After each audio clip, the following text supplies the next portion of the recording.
Hello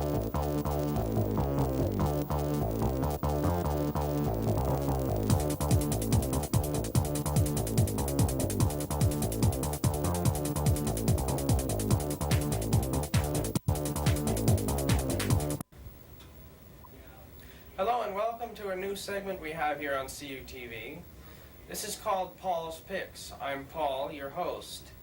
You may remember a show we had a while back called Luke's Box Office with tall guy, short hair. Anyway, he's quit the station. He's not with CUTV anymore, and so he's left me to take over. And this is not like Luke's Box Office where we review modern films. No. What I'm doing here is I am picking films that are on video to be shown on the air on CUTV. And the film I have chosen this time, on our first edition, is In the Line of Fire, starring Clint Eastwood, Rene Russo, and John Malkovich. First of all, you probably all know about the scandal going on in Washington, D.C. right now, so I figured why not pick a movie about a president?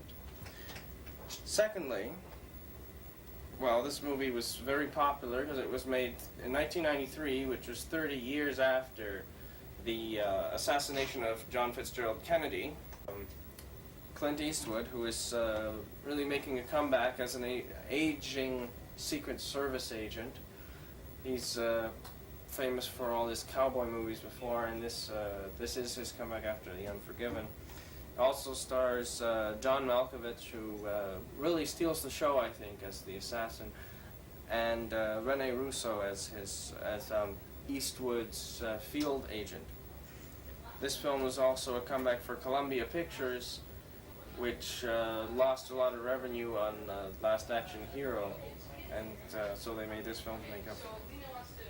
Well, it's time to present the movie, so just sit back wherever you are and enjoy CUTV's presentation of In the Line of Fire.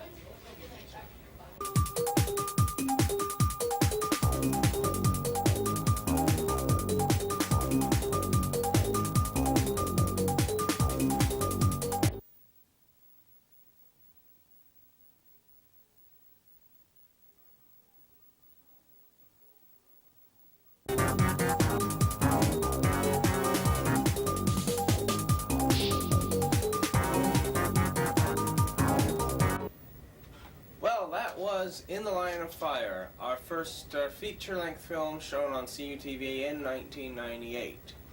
At least I think it is. Anyway, I just want to point out a few things about the film you have just seen. I really like the chemistry between John Malkovich and Clint Eastwood. It's like in the beginning you see Malkovich is very cool with his plan he's laid out. He's taunting Clint Eastwood, saying, you were not there for John F. Kennedy, and you're not going to be there for this president. This is a fictional president, of course, after shooting the sidekick of Clint Eastwood. And that's evident in the scene where he says, Frank, you know how easily I could kill you. You're alive because I've allowed it, so show me some respect. That's a sign that, well, he was really crazy to begin with, but then he goes even more so. He was the traditional hero he once was, it was a comeback for him after doing The Unforgiven, and it was a comeback for him as well, doing something outside of Warner Brothers, doing Columbia Pictures this time. They had a good idea to cast two well-known TV stars into this to generate the small screen audience. I'm talking about John Mahoney, who plays Frasier's father on Frasier, and what's his name, Fred Dalton, who plays Kenny Vanya on Seinfeld.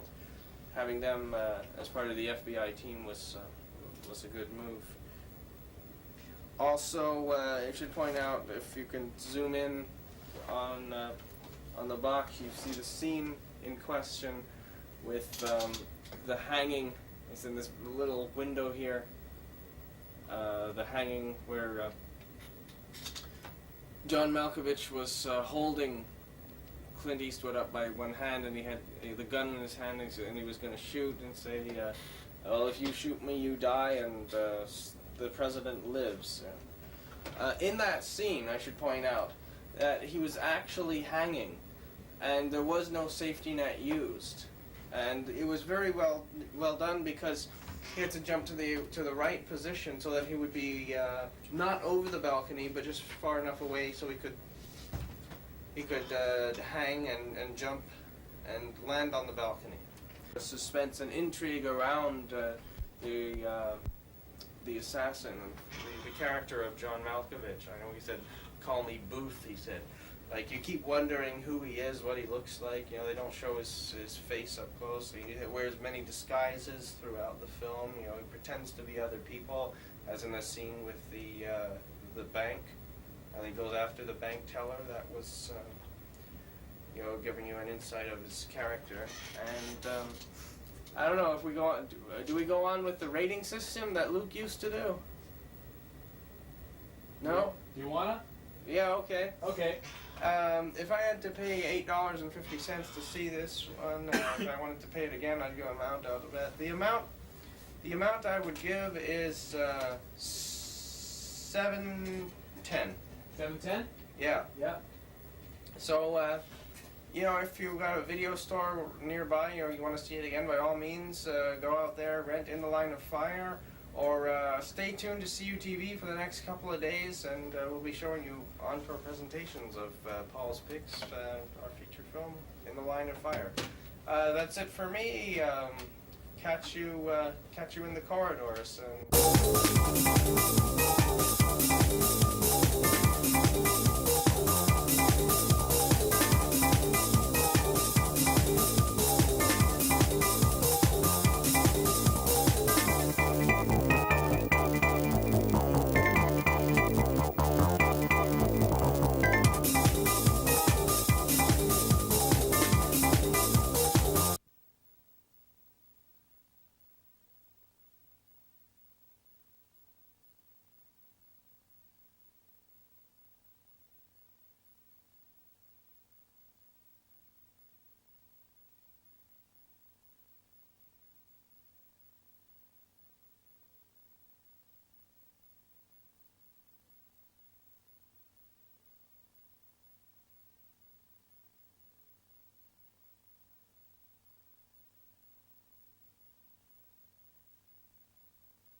Trust me, I'm gonna get you the money. Listen, if you can do that for me, I'm gonna thank you. I'm gonna give you 100 million thank you. Well, you can start thanking me right now. All right, what's your vote? Thank you.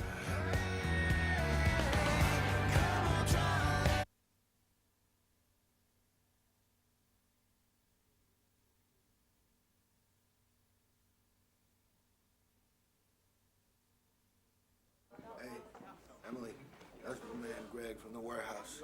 Hey. What's going on? I thought you lost her. I did. She's sitting right here in front of me. I can see that. Sit down. We need to talk. Yes, we do need to talk. Hi. Scotch on the rocks. Do you have any ID? I'm gonna have a scotch on the rocks. She's gonna have a hot chocolate. Okay, you? Nothing, thanks. I really don't feel like lounging over drinks here in Heidi Land, okay? Just give me the bag.